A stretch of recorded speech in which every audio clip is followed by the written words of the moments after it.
My name is WillPower, and I'm a former professional football player turned world traveler and entrepreneur. All of us are called to be great. Maybe we just need a little inspiration or direction, but most importantly, we need the willpower to follow through so we can stop dreaming and start doing. Hey guys, what an episode today. I had Trevor Nash-Keller on. It's an exciting conversation. He graduated from Dakota State. He's a local entrepreneur and investor. He's the chairman of due diligence for the Sioux Falls Angel Fund. So basically the South Dakota Shark Tank. I actually pitched to them, came up unsuccessful, but saved that for the interview. And he is the founder of Nash-Keller Media, a massive advertising firm, but not your typical digital advertising company. So you're gonna love this episode. We talk about Bitcoin. He's a big Bitcoin investor. So much knowledge you're gonna gain. So here we go. Trevor. What's up, man? Welcome to the show. Thanks. So let's get right into it. Okay. I wanna talk about Bitcoin. It's all over the news. Everyone's talking about it. It seems pretty volatile right now. Yep. You're invested, right? Yep. I actually got involved in Bitcoin around 2011-ish or so. Okay. There was not even really exchanges to purchase this stuff at, so I found some guy on the internet, wired him some money. It was really risky actually at the time. Sounds real sketchy. But I got in at the really early stages, like under $50 a coin is what I got all my coins at. Mm-hmm. It's been quite the ride over the years. Yeah. There's been big peaks, there's been low valleys, but right now we're pretty much kind of hitting all-time highs every day. So, you know, it's gotten much larger than just Bitcoin now. Mm-hmm. There's, you know, alongside Bitcoin there was Litecoin, and then now there's a new one called Ethereum, and there's a couple thousand other smaller ones. Okay. The way that I invest with it really is that I keep a lot of my money into Bitcoin because that's kind of the big whale yet, and I diversify out into these other coins. So I hold about 20 other coins right now. Okay. And I'm just riding the wave. I hold pretty much. I'm not a day trader. Yeah. I'll swing trade a little bit where I'll, you know, hold a coin, buy a coin that I think is gonna short-term go up or down and get rid of it in a couple weeks or even a couple months. But for the most term, it's hold. So now Bitcoin is obviously, you know, from 2011, it kind of steadily increased. And then when did it just start to just exponentially grow? What year was that? There was, I don't remember, but I'm gonna guess 2013 or so, maybe 14. It peaked up to somewhere like around $1,200 or so. So that was actually a huge peak then, and that's when everybody said, we're in a bubble, we're in a bubble. Yeah. And really, I guess nobody knows if and when we are. But now it's been in the last, just this year, where it's really, really gone crazy. You know, we're up $5,000, $6,000, $7,000, $8,000 a coin. I'm not even really sure at this moment. It's probably different right now than a bit ago. Yeah, it is. It's absurd. It's crazy, and the technology behind it, I truly think is a big deal. I think it is going to be the future, not necessarily all these coins out here right now are going to be. You know, Bitcoin might be the AOL of cryptocurrency, and it might be huge for a while, but it's not going to be forever. So, well, and obviously Bitcoin is the main one. Everyone knows about Bitcoin, everyone talks about it, but these other 19 to 20 or whatever that you're invested in, are they also upward spiraling? They are. I mean, out of all of them, I think I only have one or two that is not profitable at this point. And both of those are coins that I'm holding long term, and I don't even foresee them really making much money for a year at least. Okay. So a lot of these little guys I'm buying and I'm pretty much for sure holding, and I don't think it's even really gonna make much for me in a return for a year, maybe 2 years even. However, I've lucked out because it's been such a big year, they are all up, so. Interesting. Yeah, it's crazy. And how does Bitcoin compare to other currencies? I mean, what's the value of investing in Bitcoin and the world moving towards the technology? Well, I think the biggest thing is you see a lot of these smaller countries and they're worried about losing their money. So, you know, when Brexit happened, you saw quite an influx of people want to move their money to cryptocurrency because it's good anywhere in the world. You can keep it, it's yours. It's not in the bank. The bank can't take some of your money. It's really good for economies that don't have a good currency or who are afraid of their government, you know, doing something with that currency. Yeah. So that I think that's a big part of it. I think that's other than investors getting in is that people needing it for safety. Yeah. I mean, it makes complete sense. I mean, with the volatility, even with a dollar or a euro, I mean, and printing money and inflation, and I mean, how does inflation work with Bitcoin? I mean, sure. Well, I mean, it's not like the Federal Reserve where they can just print off a bunch of money and it devalues our money. It's the opposite, really. There's a finite supply, and it is mined in time, and I'm not sure how many years it is out, or even the total coins of like Bitcoin that will be mined, but it's a limited supply, and once that happens, there cannot be more printed, so it retains its value. You know, it's not deflationary. Interesting.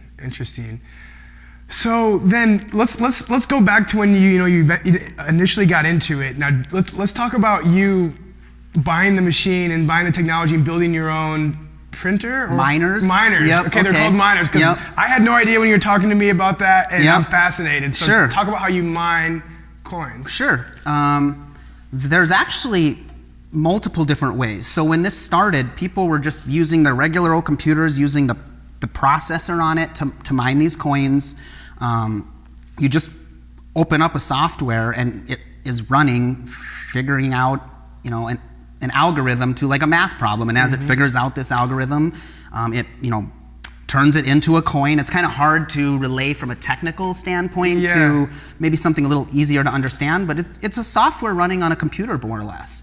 And so as things got bigger and bigger and more people found out about it, people are trying to mine faster and more, and then they moved to what they call GPUs, or like graphics cards, basically. So my miners are all GPU based. Okay. It is literally a milk crate with a motherboard in it. It's like a easy, simple computer with big, huge graphics cards in it. I think I have 5 in each one of mine. Wow. And that thing just sits and runs all day long, just processing these transactions. Wow. And so I have like 3 of them. I actually shut mine off a couple years ago or so, and just recently in the last few months started getting back into mining coins because the prices are up so high, and there's so many other coins out there that you can mine much easier than Bitcoin. And you can mine any coin and then just convert it right into Bitcoin. So it doesn't really make much sense to mine Bitcoin, especially because there's another way to mine things, which is called ASICs. And those are like specialized machines, and they can only mine that coin. So if you have a Bitcoin ASIC, it can only mine Bitcoin, and they mine way more powerful and quicker than GPU miners. So I don't have any of those. So just for my own sanity here, like, so there's a finite amount of them, but you're mining them. So where are you pulling these from, and why are people just letting you take them? You're actually, so when people are using Bitcoin, and when somebody sends it to you, that has to go through these miners, and they're kind of like an account, like a broker, like accounting, ledger or whatever. Except it's in the blockchain, it's permanently there, and all these miners are transacting and confirming them. And as they confirm them, you get a little bit of the Bitcoin or whatever. So when you actually send Bitcoin, if I was to send you some right now, I would pay a small fee on that, and that fee is going to the miners, basically. Interesting. It's pretty complex, if you're interested, you read more into it, because it is good to understand that stuff, I think, especially if you want to get involved, just to understand the ecosystem of it all. For sure. Well, I got to start hanging out with you more, I guess. Yeah, there you go. We always have fun. Yeah, no doubt. So I actually met Trevor through entrepreneurship, and going to some local events, actually pitching to the Falls Angel Fund, which you're a part of. What's being a part of the Falls Angel Fund, how has that been for you? What's the experience like investing in young startups in South Dakota? I have absolutely loved it. I've loved it for the relationships that I've made through the Angel Fund. There's a lot of really respectable, great guys on our fund there. And I've really enjoyed seeing other entrepreneurs come in and show what they're doing, and being able to offer guidance and advice when they're willing to take it and want it, and just meeting guys like you, really. I love motivation and drive, and that's kind of the best place to run into those kinds of people, I think. So. Yeah, I couldn't agree more. And the people at Zeal, I mean, the entrepreneurship community in Sioux Falls is growing very quickly. It is. And this is a place in the past, I think, that entrepreneurship and startups were never encouraged or weren't emphasized, and it's people like you and other people in the community that have really set the foundation for it. Yeah, it's nice, and I wouldn't have had the drive to really get up and get this stuff going, but there's a few guys in the community who really have been, and it's been fun to participate and take part in it. Yeah, well, let's shout out a couple of those guys. Who are some of the... Yeah, well, like Matt Paulson really is a big guy that I think of. He's really doing a lot to try to get things going here and spark up conversation and get a community going. And I admire that. I think that's good. I think Zeal really tries to help these guys get going and get their foot in the door, and they don't really ask for anything back so much. And those are really what I think of when I think of the places in town here and the people in town who really want to get things going better. Yeah, and I know Matt. I've met with Matt several times. He's brilliant. Yep. He's very direct. He'll tell you what he's thinking, Yep. and I respect that about him. He's gotten into me about my business plan and my stuff, but I got to take it and I got to learn, right? I mean, you've given me excellent advice as well, and for me, I know that if I surround myself with mentors like you guys, it's all about listening to people and what they've been through and the mistakes that they've made that they can teach to me. I mean, it's a good point. Yeah, right? I agree. I mean, I believe in fail faster and just do things, surround yourself in the people that you want to be like, I guess, or succeed like, and don't be afraid to try. Just do things. Yeah. And there's definitely, a bit of vulnerability involved in just trying something, just putting your risk out there and just going for it. But once you take that risk and you just continue to learn, you continue to improve, and that's when magic starts to happen, I think. It does. So, in your life, talk about, you're from this area. Yeah, I'm from Selby, South Dakota, a really little town of like 700 people. Okay. Grew up there. I was big into computers there. There wasn't a lot to do there, so as a kid, I'm trying to figure out how to get my websites I'm making onto Google and the top spots, and how to generate revenue off that and whatnot. And at what age did you start doing that stuff? I really don't remember. I'm gonna guess I was probably around 12-ish or so, 11, 12 maybe. My dad brought home a laptop. That's young. Yeah, I guess. That's crazy, and that's like, at the start of really the web. It really was, yeah.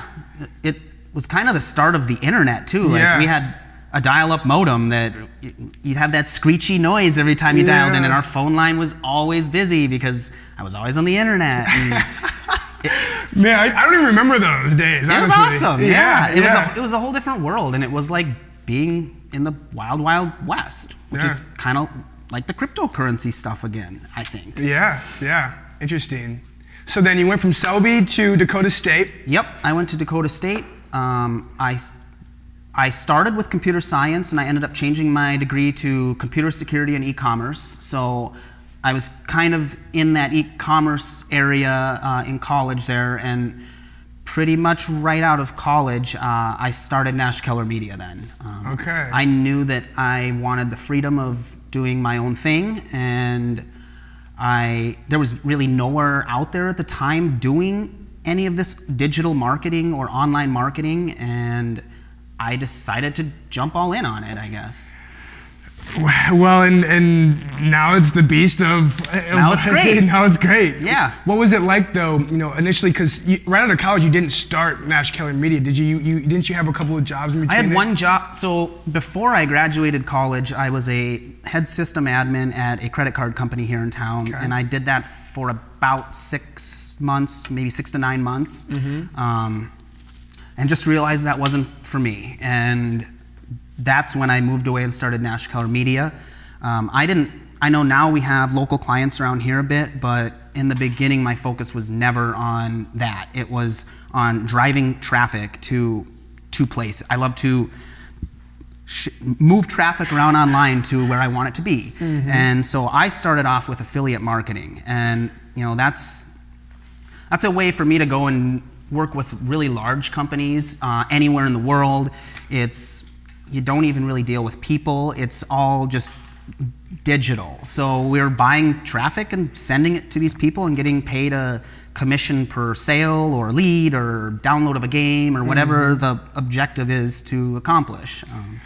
It's remarkable listening to what you actually do, and it, when people think of digital advertising, they think of social media management, video content, and you don't really do much of that, right? Not really, no. I mean, we try to help our local clients with that stuff as much as we can, but it's by far our least focus. We just want to drive traffic, and we really focus on conversion optimization. So, when we are driving traffic, the only way to make more money off of that traffic than you currently are is to get a better conversion rate on your website. If you're selling something and you're converting at 1%, if you convert at 3%, you're selling way more off the same traffic. So those are really the two main things that we focus on. Places to buy highly targeted traffic, like Facebook or Google even, and then places to monetize it, and then focusing on getting the conversion rate up.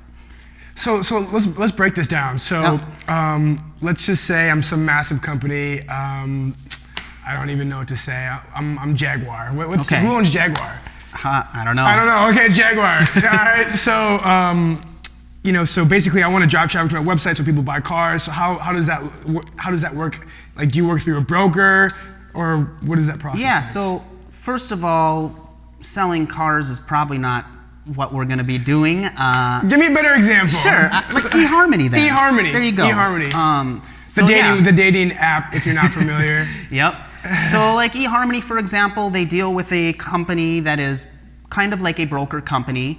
That broker company goes out to eHarmony and Coca-Cola and everywhere that you can pretty much think of, and they set up relationships. eHarmony agrees to pay the broker company, say, $6 per lead or sign up or whatever, and then the broker company maybe pays us $5 out of that $6. But they're out there doing all the relationships, getting all of that set up, getting the payments set up, everything. We just go to them, grab a link, and send traffic to it, to simplify this anyways. That's all we do. So we go to Facebook or wherever. If we know that 30 to 36-year-old females who like horses are a great demographic for dating sites, we'll go and buy that audience from Facebook, get a highly targeted ad with maybe horses in it and a chick and a guy looking at each other by the horse, really targeted stuff. Yeah. And that's all we do. That's as targeted as it gets. Yeah, I mean, it's crazy how much you can target at some of these places, though. I mean, Facebook, you can pretty much target exactly anything down that you want. Yep. And how has Facebook changed your business then? I mean, what were you doing before Facebook had this highly targeted capabilities? Yeah, so that's one thing over the last, 10 or 11 or whatever years now.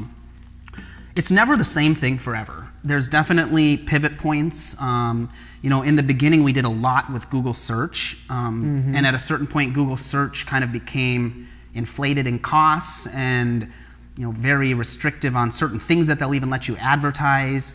And then you kind of go and look for, hey, what else is out there? So we've done a lot of media buying where we directly contact websites and offer them X dollars or whatever to get an ad spot on their site for a month. We've messed with about any kind of traffic, but the last maybe 2-3 years, Facebook has kind of been the big dog, and they have a really sophisticated back end to help us get that targeted traffic. So we really like that. It's amazing stuff. It is. It's amazing stuff. And obviously I love marketing. It's a big part of what we do at Podium. We feel like it's kind of built into our business model, making the graphics, the video content to promote our athletes and teams. How do you feel about video content and the future of video content in marketing? Do you feel like it is the future and you better either get with it or you're gonna lose? I love video. I mean, one big thing that we've learned by promoting so many different companies online is that people really love to know about you and to know your story and why you're doing this and a little bit about you and your company. Yeah. And I think video is one of the best ways to portray that. You just can't portray somebody's emotions and looks and just personality from words and pictures. Right. Also, at Facebook, for example, it's pretty dang cheap to advertise with video right now. Anytime they're bringing something new into the platform, and now video's been around a bit still, but that they want people to start using it. So usually it's way cheaper. And we've seen great success with a lot of video stuff for many of our clients. I think video is great. I would totally keep doing it. I think putting out as many different forms of content in as many different places is a good thing too. That it's just the easiest way to reach the most eyeballs, and if one source goes down, you've got all these others in place. So I want to talk about like marketing do's and don'ts, and this is going to be kind of vague, but when you're going into these companies, you're consulting them, you're seeing what they're doing. What are some things that these companies do that are just awful, things that you hate when you see it and you're like, that is awful? Oof, okay. Well, first of all, I'm actually not that picky on stuff. Another thing that I've seen over the years, especially not locally so much, but with everybody else we've dealt with, is I'll look at offers trying to pick out which one I think will do the best. And I'm like, oh, this one looks really awesome, and this one looks great. And if I test them all, the ugliest one that I think is going to do the worst is the one that wins. Really? So I really try not to judge or get emotional on ways that people are marketing. Instead, I say, don't just do one thing, test 2 different things and see what works better. And don't be afraid to do dumb things. Just make sure you have some sort of benchmarks or KPIs or something to tell you if that is working or not. And the biggest don't I really see is companies that just throw up a website and it's just their products. People aren't looking for your stuff usually. You have to convince them. You have to show them who you are, like I was saying, and why you're selling this and why you're different. And so a lot of the times, we'll have a client or a potential client come to us wanting us to advertise something, and their site is, they're literally just, hey, buy my stuff. Yeah. You can't go on Facebook, somewhere that's more of an impulse buy. People aren't scrolling on Facebook looking for things to buy. You have to catch their attention, get them to your site, convince them and convert them. And by just having some lame picture, they're probably not even going to get to your site. And then when they do get to your site, if it's just a list of products that's like, buy me now, they aren't going to buy it because you're not hitting that hot spot in their heart that makes them want it. Yeah.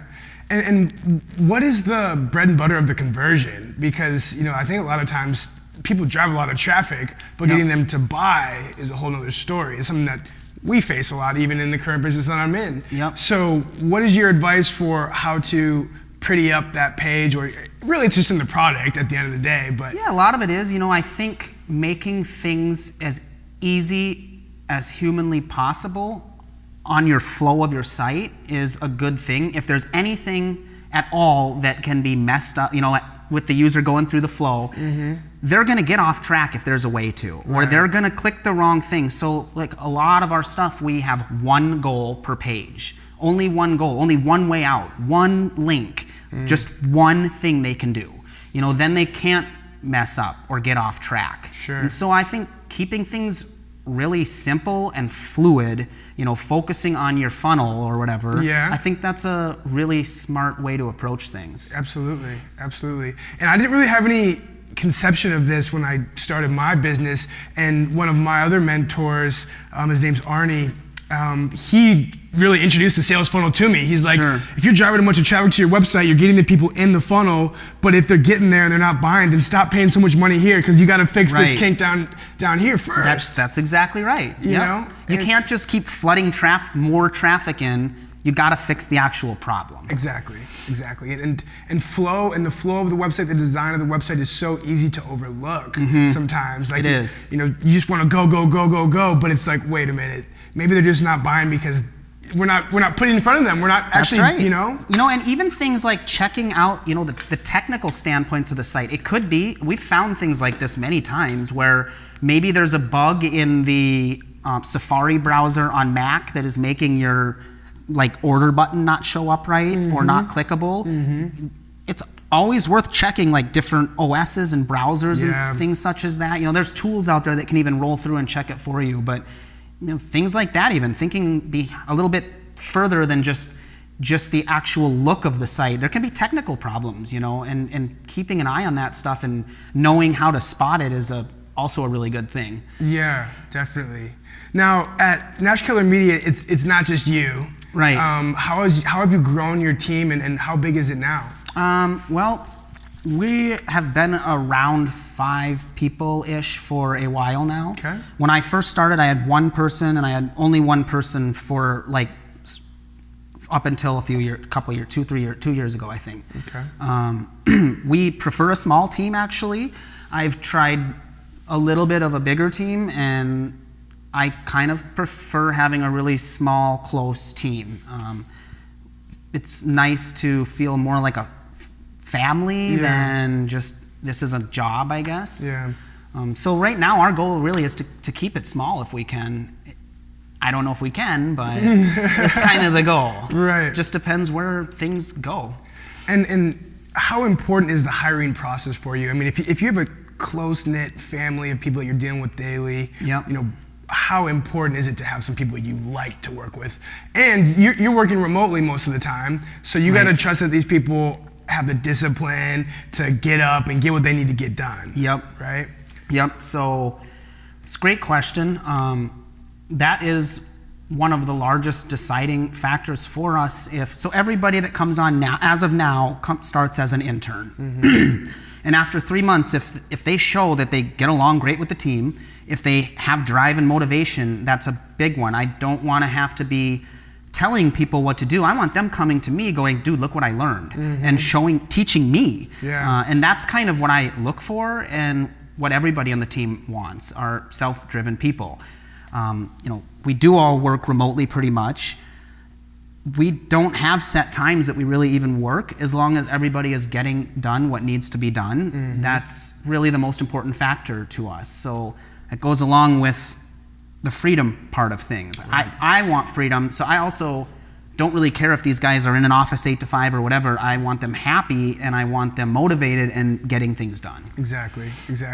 And how has that freedom affected your own personal life? I mean, it's everything, right? I mean, being able to wake up when you want to wake up, work to what tailors to your personality and your needs. Yep. I mean, you're a night owl, right? We talked about this. So yep, usually. So how valuable is that? To me, it's the most valuable thing ever, pretty much. I mean, like you said, I wake up when my body tells me to wake up. I hang out with my family in the day for the most part, or friends. I work late then, and it all works just fine. I wouldn't have the freedom to learn about cryptocurrency and spend so much time with that either if I didn't have the team to help do everything they do and open up more time for me. So, I love it. Freedom is very important to me, to the whole team, I think, and it makes life much easier in my opinion. Much more, what's the word? Enjoyable. Yeah. Definitely, man, definitely. Again, with that freedom, and you talked about hanging out with your family. You've got 3 beautiful children. I do. Wife. Yep. I'm sure they gotta love that freedom, right? Yeah, they do. For the most part, it's very good. I mean, if my wife can't make it to pick one of the kids up for something, it's usually no problem for me to go do it then. Right. And again, that makes things much easier when you can be more of a team. With your family, even if I'm not gone 8 to 5 every day, I can help out with stuff all that time. So it is great. My kids love it. They get more time with me. We get to travel much more than the average family, and they get a lot of experience from things like traveling. That they're seeing things and experiencing the world in ways that you just can't get from a textbook. That's fantastic. And we talked about your travels before. You traveled around the world a lot for business. Yep. Talk about your trip to Asia and what you were doing out there, and you had your colleagues. Yeah, so we went out for a convention out there, actually, an affiliate convention, and we stayed there for 2 weeks, or a little over 2 weeks. It was amazing. It was very cool. I love seeing new cultures, and the food there was incredible. Really spicy. I loved it. Nice. So I'm not into spicy, by the way. Oh man, you're missing out. Well, kind of spicy, but like spicy curry, man. It's so good. Tough. It is.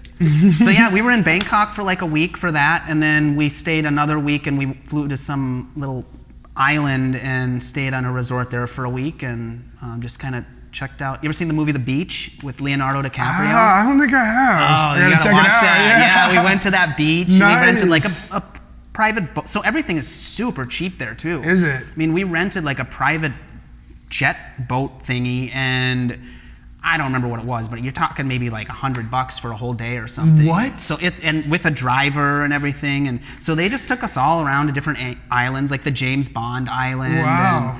And we just checked it out. There's tons of islands there. So.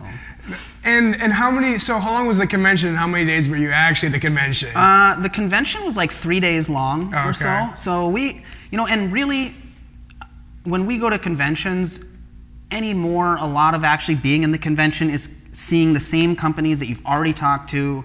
So sometimes when we go to these, I may not even go to the convention anymore. I go and I meet with all the people that I know. We all go to the conventions and we meet up outside of the convention, and that's really when business is done and relationships are built and the secrets are talked about. Yeah. So yeah, we like that more than the actual conventions most of the time. Interesting. Well, and I was at the AFCA Coaches Convention, 6,000 college and high school coaches from around the world. It is incredible, but it's exactly what you're talking about. Like, they have the sessions to learn like X's and O's, football stuff, but like, that's not what it's for. It's for the networking. It's for the setting up meetings before you go to just chop it up and try to build up your own name and reputation in the community. Yep. It is. I mean, I think so. I mean, it just goes to show that business is relationships. It is, I think. A lot of it is. I mean, you can do things without them, but it's much easier with them. Much easier, much easier. So, I always ask this, but if you could leave everyone with one quote, what would that quote be? What's your favorite quote? Okay, I kind of have two. Okay. So I love fail faster, because I truly think you should just do, and it's okay to fail. I don't look at it as failing, I look at it as testing. Love it. And I think probably my all-time favorite is whatever the mind can conceive and believe, it can achieve. I love that one forget too. who that's by, maybe Napoleon Hill, I can't remember, but I love that quote, and I really believe that for the most part. So say it again. What the mind can believe and achieve, what the mind can believe and conceive, it can achieve. I feel like that's something that I live my life by as well. I mean, I try to. Yeah. Yeah. It's about manifesting what's on your heart and within your mind, and using God's gifts that He gave you to be creative and to pursue those gifts He gave you with your passion. Right. Don't be afraid. Don't hold yourself back. Imagine things, believe them, and do them. Yeah. I love it. A lot in between there, right? Execution, execution is everything. There is, right. Yeah. It's not that easy, but you can do anything, I think. Yeah, I do too. And let's talk about the execution piece. I mean, you listen to like Gary Vee, he's always talking about execute. Yep. It's in the grind. I mean, how do you take it from believing to actually executing? I think for a lot of people, that is the hardest part too. They have all these things they want to do, and they think or know they can do them, but they never take the step to do it. And I think it is from fear of failure usually. Yeah. And that's why I just don't worry about failure. If you don't go and do anything, you'll never get there. And it's all about you taking the first step, and nobody can make you take that. So a lot of that, I think, is up to the person to figure out. It doesn't matter how much help you have. If you can't take that first step, you're never going to go anywhere. So, and I 100% agree. So how do we, what's our advice to get people to take that step, It's a tough one, man. It is. Really, I think a big thing is, don't try to picture this end perfect project, and don't do that. Just start taking baby steps. If you don't know what to do, just pick one thing, anything out and do it. If you want to start a clothing e-com store or a place that sells light bulbs, you gotta get going somewhere. So at least go make the website or come up with a business plan. Like, everybody skips that. Yeah.